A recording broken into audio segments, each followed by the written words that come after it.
എൻ്റെ ജീവിതത്തിൽ ഞാൻ ഒറ്റപ്പെട്ടു പോകുമ്പോൾ, എനിക്ക് ആരുമില്ല എന്നൊരു അവസ്ഥയുണ്ടാകുമ്പോൾ ഓർക്കുക, ദൈവം ചേർത്ത് പിടിച്ചത് കുറവുള്ള കുറെ ശിഷ്യന്മാര്. ആ കുറവുള്ള ശിഷ്യന്മാരെ പോലെ എന്നെ ചേർത്ത് പിടിക്കാൻ എൻ്റെ തമ്പുരാൻ എനിക്കുണ്ട് എന്ന് ബോധ്യമുണ്ടെങ്കിൽ പിന്നെ ഒരിക്കലും മനസ്സിലൊരു ആത്മഹത്യ ചിന്തയോ നിരാശയോ കടന്നു വരികയില്ല. കാരണം അവന് കഴിവുള്ളവരൊന്നല്ല, അവനറിയാം അവൻ്റെ സൃഷ്ടികളാണ് നമ്മൾ ഓരോരുത്തര്. അവൻ നമ്മൾ ചേർത്ത് പിടിക്കും, ഓരോ നിമിഷങ്ങളിൽ നമ്മൾ ചേർത്ത് പിടിച്ച് മുന്നോട്ട് കൊണ്ടുപോകും. നമ്മുടെ തമ്പുരാൻ ചെയ്തതുപോലെ നമുക്കും നമ്മുടെ കുടുംബത്തിലുള്ളവരെയൊക്കെ ഒന്ന് ചേർത്ത് പിടിക്കാം നാം. കാരണം എൻ്റെ കുടുംബത്തിൽ ആരും ഒറ്റപ്പെട്ടു പോകുന്നൊരു അവസ്ഥയിൽ ഉണ്ടാകരുത്.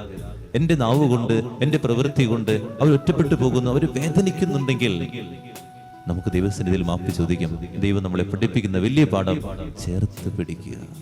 കുറവുകളോടുകൂടി, അവനായിരിക്കുന്ന അവസ്ഥയോടുകൂടി ചേർത്ത് പിടിക്കുമ്പോഴാണ് നീ യഥാർത്ഥ മനുഷ്യനായിട്ട് മാറുക.